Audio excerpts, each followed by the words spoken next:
elle sait le faire. Ce n'est qu'une formulation qu'elle a fait pour remplir peut-être le côté administration pour le BTS. Donc elle est déjà prête. Même si je pense qu'elle aura son BTS, quel que soit le résultat, elle peut exercer. Parce qu'aujourd'hui, c'est l'expérience vraiment qui prédomine sur le diplôme. On peut voir le diplôme, mais c'est l'expérience qu'on recherche. Plus quoi que le diplôme. Le diplôme vient simplement pour chapeauter, pour maquiller. Vous voyez, aujourd'hui, certains sont habillés en veste. Mais ceux qui ne sont pas habillés en veste ne veut pas dire qu'ils ne sont pas praticiens purs et durs. La veste ne veut rien dire. Mais c'est ce qui va ressortir de toi qui signifiera vraiment ta personnalité à maîtriser la chose. C'est ce qu'on recherche, c'est tout. Vous comprenez? Donc, vous pouvez mal habiller, même si vous partez devant le recruteur, si vous parlez bien, si vous savez vraiment attirer son attention vers vous, on peut apporter votre charme, mais les gens seront étonnés. Mais celui-là, il n'a pas un bon niveau, pourtant, celui-ci, il a un doctorat. C'est comme ça qu'il faut faire la différenciation entre vous et certaines personnes. Alors, le module 1 va porter sur la mise en place d'une organisation comptable. Je vais co-animer avec M. Amani. On essaiera de vous donner le maximum d'informations. Donc, autour de ce module, si vous avez des questions à poser, n'hésitez pas à nous interrompre. N'hésitez pas vraiment à nous interrompre. Chacun est libre de parler, mais avec quand même, comment je fais ça, des instructions bien précises, dans un respect. C'est vous levez la main et on vous donne la parole et vous parlez. Vous comprenez, nous sommes des adultes, c'est une formation pédagogique, voilà, les adultes. Il y a un langage qu'on va traduire. Ce ne sera pas comme à l'école, là on va directement dans la pratique de la chose. Ce n'est pas comme on va à l'école en copie, ou bien ceux qui souhaitent aussi écrire, prendre des notes, ils peuvent les prendre. Ceux qui veulent poser des préoccupations, c'est le moment de poser des préoccupations pour ce module-là. C'est bon, on peut démarrer? Ok, descends. Donc, on dit mise en place d'une organisation comptable au sein d'une entreprise, c'est bon? Mise en place d'une organisation comptable au sein d'une entreprise. Alors, pour vous qui êtes praticiens, étudiants, fonctionnaires, sachez que quand on rentre dans une entreprise, il y a lieu d'abord de regarder l'état de l'entreprise en question. Comment l'entreprise a été créée? Il y a un document spécial sur lequel vous devez consulter obligatoirement parce que vous êtes comptable. Le document que vous devez apprécier obligatoirement, c'est le statut. Le statut. Vous devez regarder dans le statut l'information qui est portée à l'intérieur. Qui sont les associés de l'entreprise? Est-ce qu'on se comprend? Quels sont les associés, si vous voulez, de l'entreprise? Pourquoi les associés? Tu peux m'interrompre aussi. Pourquoi les associés? Parce qu'il peut arriver que vous partez dans cette entreprise, que vous ne sachez pas les associés, et cet associé vient et vous ne le saluez pas le premier jour. Il peut vous renvoyer directement. Vous voyez, quand on va dans une entreprise, il faut saluer ceux qui sont autour de vous.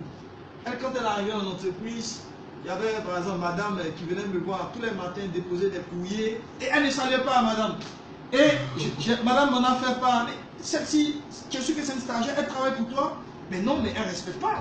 Je dis non, c'est la protéger à mon ami. Et je l'appelle, mais monsieur, je ne connais pas la dame, vous ne m'avez pas présenté. Mais non, je ne vais pas bien te présenter tout le monde. Tu vois, on peut te renvoyer comme ça. Donc désormais, salut là, c'est te salue, tu la salues. Quand tu vois une personne dans le couloir, tu salues. Quand vous partez au plateau, la plupart, on se salue. Parce qu'on ne sait pas qui est qui. Au plateau, c'est comme ça. Pour ceux qui ont travaillé au plateau, ils doivent savoir que quand tu arrives au plateau, tu rentres dans un bureau, bonjour monsieur, bonjour. Et tu ne sais pas qui est qui. Une personne aussi est allée pour un entretien d'embauche et dans l'ascenseur, le monsieur qui était le directeur général, qui devait faire l'interview au niveau du recrutement, a voulu rentrer dans l'ascenseur, ils étaient au nombre de 5, et le jeune qui devait passer a lancé une injure, une pique à ce monsieur. Et quand il est arrivé pour faire l'entretien, voici le directeur qui est en face. Le directeur a renvoyé carrément, dit non monsieur, on ne peut pas vous embaucher pour ce poste. On ne sait jamais. Dans la vie aujourd'hui, même si vous faites renvoyer par votre employeur, il est important de vous quitter sur le bon terme. Parce qu'on ne sait jamais. Hein? La vie a horreur du vide. Ouais. Il y a toujours des revers de la main. C'est-à-dire que vous pouvez mal faire aujourd'hui, demain ça va vous rattraper forcément. Et si ça vous rattrape, ça va vraiment vous coûter très cher. Vous devez peut-être postuler pour un poste. On vous prend et on demande l'avis de votre ancien employeur. Vous ne savez pas qu'ils ont des informations sur vous. Parce qu'aujourd'hui, lorsqu'on recrute, on fait une recherche sur Facebook. Est-ce que cette personne-là anime un profil Facebook? Si vous partez faire des bêtises sur Facebook, vous ne serez pas pris. Est-ce que cette personne a un profil LinkedIn, qui est un réseau social aussi comme Facebook? Est-ce qu'il développe quand même un atout professionnel sur ce réseau LinkedIn? On ne fait rien au hasard. Hein? On ne fait rien au hasard, vous comprenez? Donc quand vous avez un profil sur un réseau social, sachez quoi dire. Ne mettez pas n'importe quoi là-bas. ayez aussi de bons amis parce qu'ils verront aussi les amis en commun que vous avez entre cet employé et l'entreprise peut-être, on ne sait jamais. Vous comprenez? Donc, au niveau de la mise en place d'une organisation comptable, vous devez prendre la tâche avec les statuts. Vous devez savoir l'information qui est portée dans les statuts. Quel est le montant du capital? Quel est le montant du capital? Et si le capital a évolué, cela signifie que les statuts aussi ont évolué. Vous savez, quand une entreprise doit augmenter son capital, cette entreprise doit aller en principe auprès d'un notaire. Je n'ai rien à prendre auprès de ceux qui travaillent dans un cabinet notarié. Cette entreprise doit aller auprès d'un notaire. Et ce notaire a fait quoi, monsieur? Une modification. De quoi? Les statuts. Les statuts sur le du capital. Qui sera effectué dans le nouveau statut. Donc, désormais, l'ancien statut ne sera plus le statut actuel. Donc, si on vous présente un ancien statut qui n'est pas actualisé, ce ne sera pas la bonne information. Parce que dans ces statuts-là, il peut y avoir modification du capital, il peut y avoir modification des associés. C'est ça. Il peut y avoir modification aussi du régime juridique. Donc, à vous de prendre la bonne information. Tout commence par là. Vous comprenez? Tout commence par là. L'alpha d'une entreprise, ce sont les statuts. Et le dernier statut. Après ça, on aura besoin de quoi pour entrer dans une entreprise? Quelle information? Qui est vraiment juriste ici? Qui est juriste? Vous. Dans les enfants. Avant de faire une entreprise, il y a probablement un dossier que les notaires ont l'habitude de faire. C'est quel dossier? La déclaration notariée de souscription et de versement. Super. Déclaration notariée de souscription ou de versement. La DSV. Il y a quoi dedans? Elle a dit déclaration notariée de souscription de versement. Il y a quoi dedans? J'ai bonne mémoire. Il y a la déclaration fiscale d'existence, le registre de commerce, les statuts. Non. Ça, c'est pour dire le nom des actionnaires qui sont dedans et puis le plan capital que chaque actionnaire a investi. Est-ce qu'on comprend ce qu'elle dit? Voilà. En principe, c'est plus axé sur le capital. Ça. Le capital peut être formé comment? Par rapport en nature et par rapport en numéraire. Nous, par exemple, au niveau du KBF, qu'on a fait les deux. Vous voyez? C'est-à-dire, apport en nature, apport en numéraire, capital 5 millions. On a 6. Attends. Voilà. Vous dites qu'il faut entreprendre. Enfin, c'est une brèche. Il faut entreprendre. C'est possible avec le CPC d'ouvrir une société à partir de 10 000 francs. Vous le savez, je n'ai rien à apprendre aux uns aux autres. Il suffit de penser, de réfléchir autour de vous. Ce qui peut marcher, ce qui peut se développer à des petits faits. Et tu crées ta société. Maintenant, comme tu sais que pour être sérieux, tu as besoin de factures normalisées, selon ton régime, tu vas auprès d'un imprimeur à créer, tu fais la facture normalisée et puis lance-toi. Avec Facebook aujourd'hui, non, c'est fini. Moi, c'est pas Facebook que j'ai créé, parce que toucher les gars depuis 2010, toucher les gars, ils mûrissent ça tout doucement, on était tous ensemble au Cameroun, c'est comme ça. Donc, avec la DSV, vous pouvez dire les associés que vous souhaitez intégrer. Moi, je suis associé unique. Voilà. Mais vous pouvez être aussi co-associé avec une autre personne. Donc, c'est-à-dire que vous et cette personne, vous êtes tenus responsables des dettes ou des créances qui pourront en résulter. C'est-à-dire que s'il y a dette ou bénéfice, vous serez responsable. S'il y a un engagement ultérieur ou bien antérieur que vous aurez à souscrire, vous serez responsable aussi de ça. Et au niveau de la signature, vous serez co-signataire. Pour une bonne procédure, si vous êtes associé dans une société, ne laissez pas une seule associée être signataire. Sinon, ça va remettre en cause vos différentes dépenses que vous aurez à faire. Il y aura vraiment une malversation en devenir. C'est-à-dire qu'il y aura une personne qui va vraiment contourner l'utilisation de l'argent. Ouais, qui va même voler si vous souhaitez. Qui va détourner cet argent. Et quand on vient en contrôle, généralement, on regarde ceci.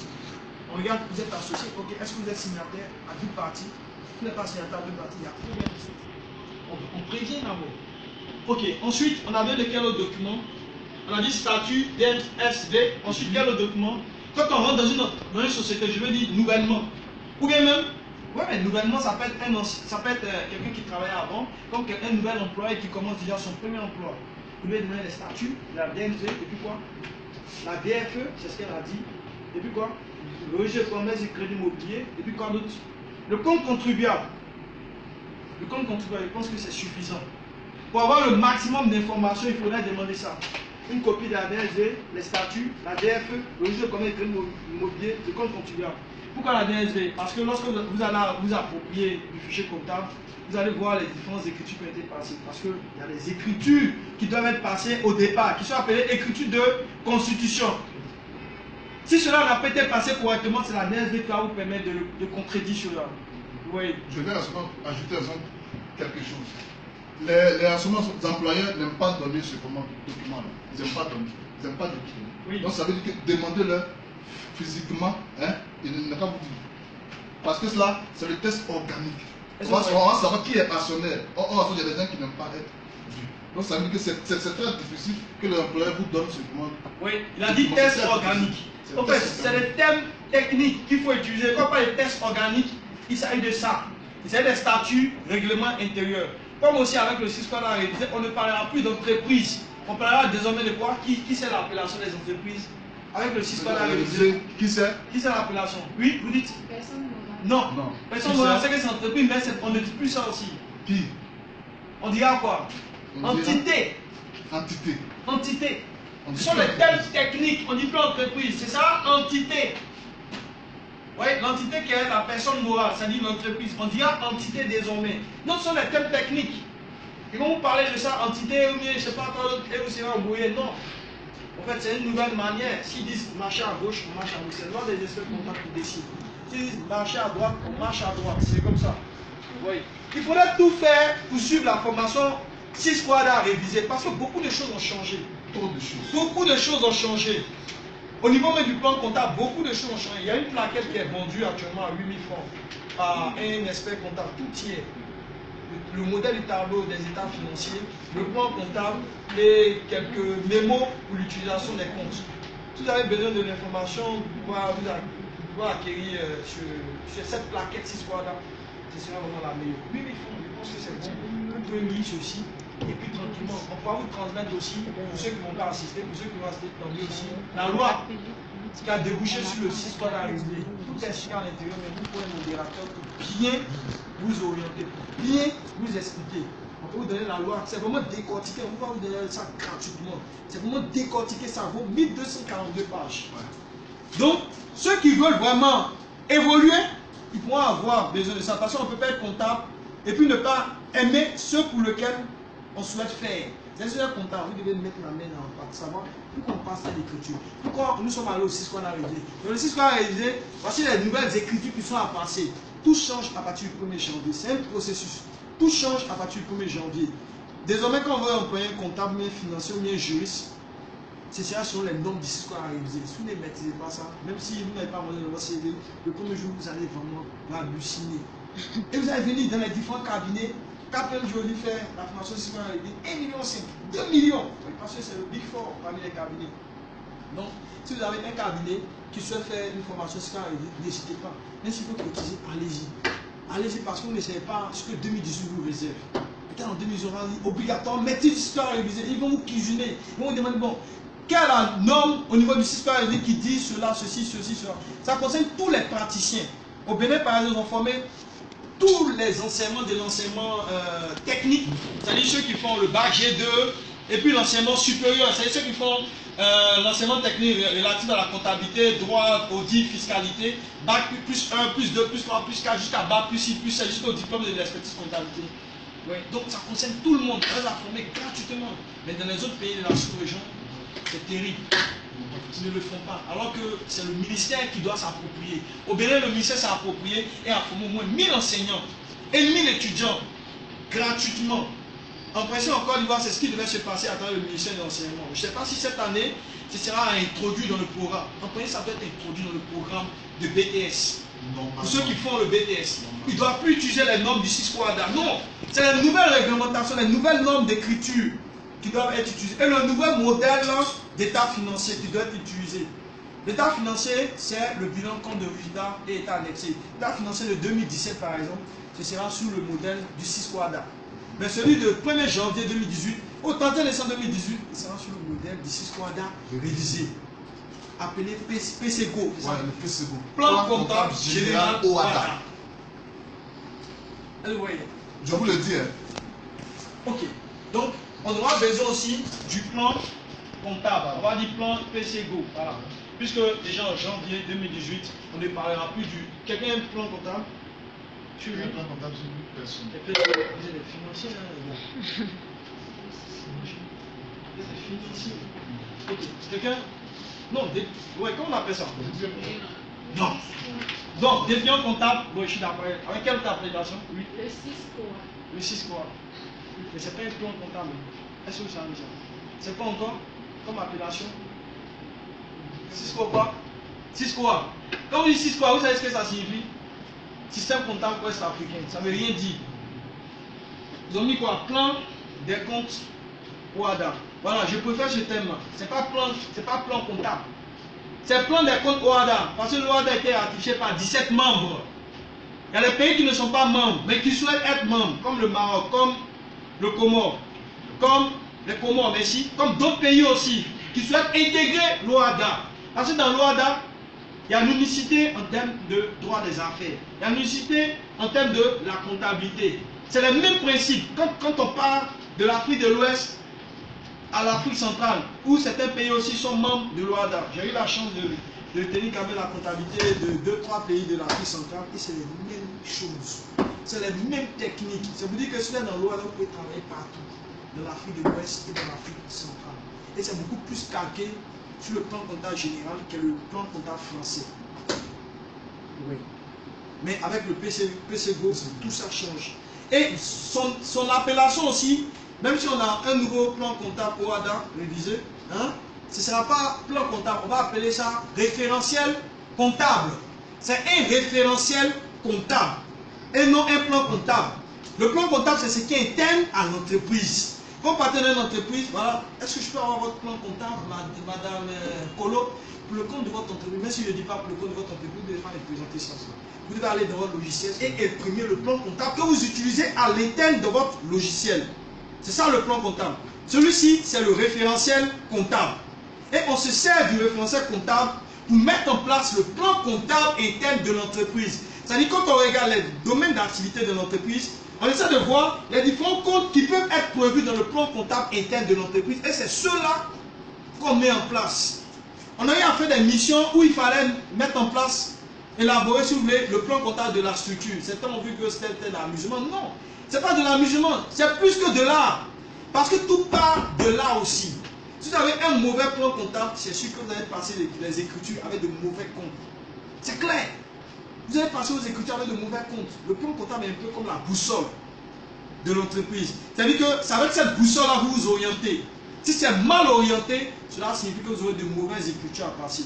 Mais si c'est fait selon l'homogénéité des comptes, selon la nomenclature des comptes, c'est-à-dire tel que les comptes ont été créés, le référentiel n'a pas prévu tous les comptes, mais à souhaiter aussi qu'on peut en créer, mais selon la racine du compte. Je vais vous donner un exemple, le compte banque 5211. Hein? Non, bon, je ne vais pas prendre le compte 5211. Le compte fournisseur. Le compte fournisseur pour vous, c'est quel compte? 401. Toi, tu es d'accord avec 401. On a fait cette remarque là. 41. Pourquoi? Pourquoi? Hein? Tu te rappelles maintenant, non? Pourquoi? Hein? Quand vous regardez dans le référentiel comptable qui m'ont transmis tout à l'heure, on voit ça. Classe 4, on voit ça 40, on voit ça 41, et on voit ça 41, 42, 43, ainsi de suite. Le compte fournisseur d'exploitation, c'est le compte 41. Beaucoup, bon, ils ont abusé de nous lorsqu'on fait un enseignement, on dit que c'est le 401, parce que dans les cours, c'était ça qu'on utilisait. Et par symétrie, c'était le compte 411 pour les comptes clients. Mais c'est pas 411 pour les comptes clients. Le compte client aussi, c'est pareil. C'est le compte 4111. Le compte client d'exploitation, c'est le compte d'exploitation. Parce que le client sert à l'exploitation de l'entreprise. Le compte client, créance client, c'est 4111. Fournisseur, dette, c'est 4011. Et c'est sur la base de ces deux comptes qu'on doit éclater pour avoir les subdivisions des comptes. C'est en cela que je dis, on peut créer des comptes sous la nomenclature des comptes. La nomenclature, c'est de la manière dont l'ordre a été fait. C'est-à-dire que là, vous êtes assis présentement. Si on doit revenir pour une autre session, vous devez vous asseoir dans le même ordre. Si Mme Colo vient s'asseoir là, elle bousille. Elle bousille l'ordre carrément. C'est-à-dire qu'elle fait un mélange, elle fait une cacophonie, un désordre. Oui, de sorte que M. Boitini, si vous êtes asseoir, il ne pourra plus s'asseoir. à sa même place. C'est comme ça aussi en entreprise. Certains, lorsqu'ils mettent en place le plan comptable, ils font n'importe quoi. Donc quand on va dans une entreprise, que ce soit pour notre premier poste ou bien pour un dernier poste, il y a lieu d'apprécier le plan comptable interne de cette entreprise. Demandez le plan comptable interne de cette entreprise et vous allez passer au pays fin. Vous allez passer au pays fin la création de ces numéros de compte. C'est important. Si vous ne le faites pas, ça va vous rattraper plus tard. Vous allez passer des écritures avec des comptes inappropriés et vous allez vouloir solder ces comptes. Oui, parce que lorsque le compte n'est pas approprié et qu'il y a des mouvements à l'intérieur de ce compte, on ne peut pas le supprimer, mais on peut le rendre nul. Pourquoi on ne peut pas le supprimer? Parce qu'il y a des montants qui sont affectés déjà à ce compte. Mais on peut le rendre nul, c'est-à-dire qu'on va passer l'écriture contraire de ce compte, de sorte que ce compte soit nul. S'il est débiteur, on va le créditer et l'équilibrer avec un autre compte, de sorte que le compte soit nul. S'il est nul, il n'y a plus rien. Un compte est nul lorsqu'on n'a plus rien dans ce compte. Total débit égale à total crédit. Et on peut le supprimer maintenant. Est-ce que c'est bon? Question? Donc, pour créer des comptes, le référentiel comptable n'a pas pris tous les comptes, mais il nous permet de pouvoir créer selon la subdivision des comptes. Ce qui fait qu'avec le logiciel CISARI, on peut subdiviser sur la base de ces comptes. C'est-à-dire que s'il y a un client dans la liste du portefeuille, ici quand on parle de portefeuille, c'est le client. Des clients ou et fournisseurs. Parce qu'il y a des entreprises qui ont seulement des clients. Des entreprises qui ont seulement des fournisseurs. Des entreprises qui ont l'un des deux. Donc client et fournisseur, c'est à partir de ces deux comptes-là qu'on pourra créer. On pourra le faire de façon numérique. On peut dire 4111-1, Watini, 4111-2, Saint-Tiche. Ça, c'est la méthode numérique. Quand on verra le CC, ça arrive, ici, on pourra mieux voir. Ou bien on pourra créer aussi de façon alphabétique. On va mettre 4111 Saint-Tiche. On écrit comme ça, 4111 CYT.